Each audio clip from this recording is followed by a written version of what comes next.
let's make something. So before we get started, I apologize if you hear like sniffling, coughing, that sort of thing. I've got pretty bad allergies right now, so I do apologize for that.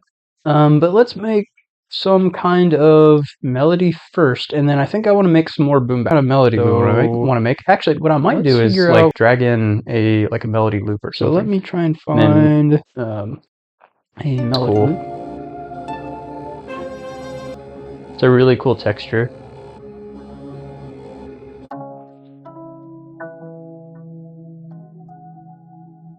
I might do this one. So this is 160. There's no, dang it, I don't have the key. No. Okay, well, pause for a second. I'm gonna go find the key of this, and I'll be right back. E major 125. Okay, so we have our loop. I'm gonna drag it out so that it fits the tempo. This might be too slow. I might pull it in. Yeah, it's kind of slow. Let's try pulling it in. I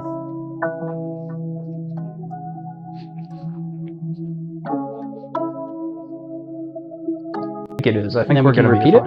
So I could do one of two things. I could leave it alone, or I could pitch it.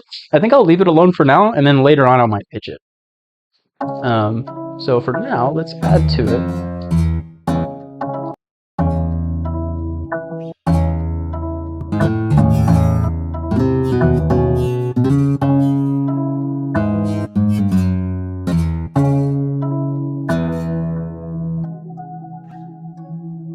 So I'm trying to find the root notes of the melody loop that I dragged in, and I think this is it.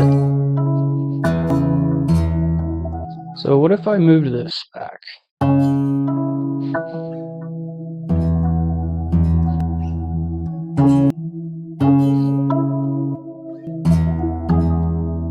Maybe we don't want this so low.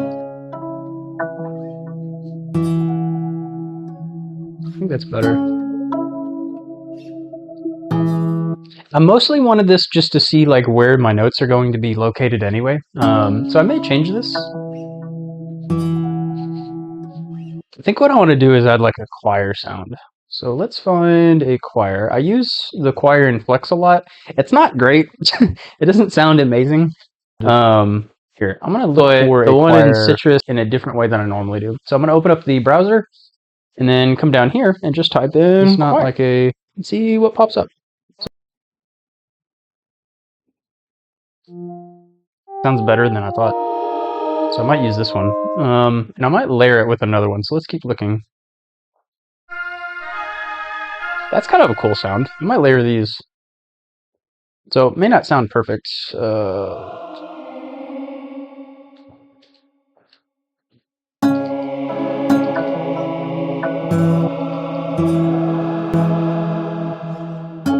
We can make the second half of this a little bit different. So na na na.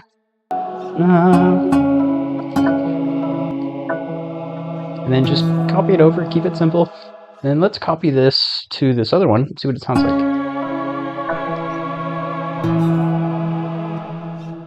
That's cool. Oh, okay, maybe I do change it the second half. Like because I can hear like a pattern like coming back down.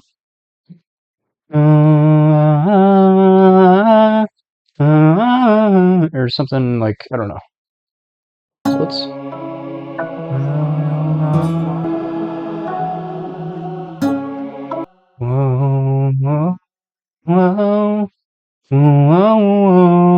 okay, so how do I do that? Yeah.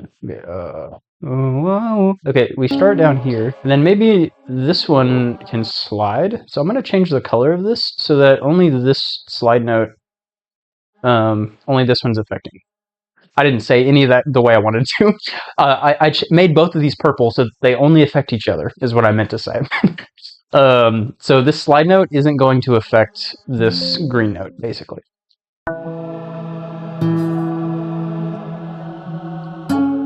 So it sounds a little bit less busy, and then maybe we do keep this part simple and keep it the same. And then, actually, I think I want something like extended here. So maybe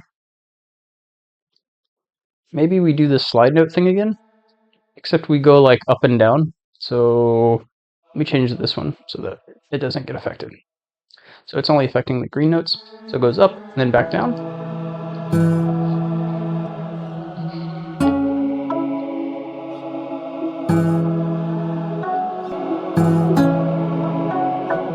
Okay, so because this nylon guitar is so like low,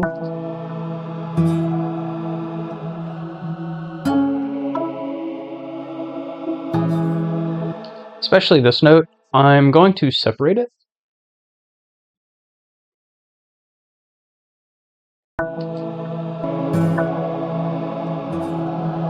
And then I'm going to put both of these choirs on the same track so that we can like affect them together.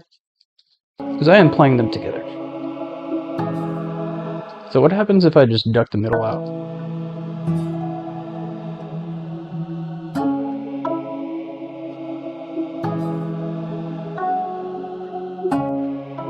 I like this actually.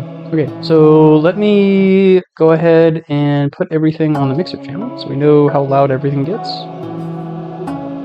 Okay, and I'm going to go through and kind of randomize some of these timings. So let's randomize. So Control A to highlight everything, Alt R to pull up the randomization menu.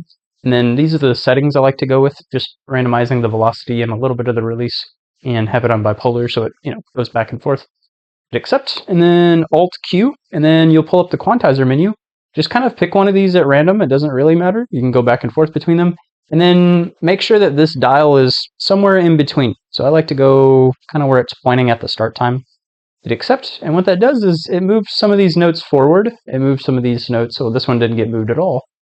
And this one got moved back. So it kind of randomly moves the notes back and forth based on the grid that you chose. And then we can kind of accentuate that by just randomly selecting some of these and moving them a little bit more. And then maybe move one of them forward a little bit. And then I'm also going to pan some of these notes. So I'm going to go with the one. Actually, I could pan all of them because they're on the downbeats. So let's do that. Let's go left to right. And let's do the same thing for the choirs. Even though it probably won't be quite as noticeable because it's like more washy or reverby and that sort of thing. And I think for the melody portion of this video, we're basically done. So I might end the video here, and then I'll come back and add drums in a separate video, most likely. But yeah, if you have any questions, feel free to throw them in the comments below. Or if you have like a request for a genre type that you want me to make next, feel free to throw that in the comments. So yeah, let's listen back to it.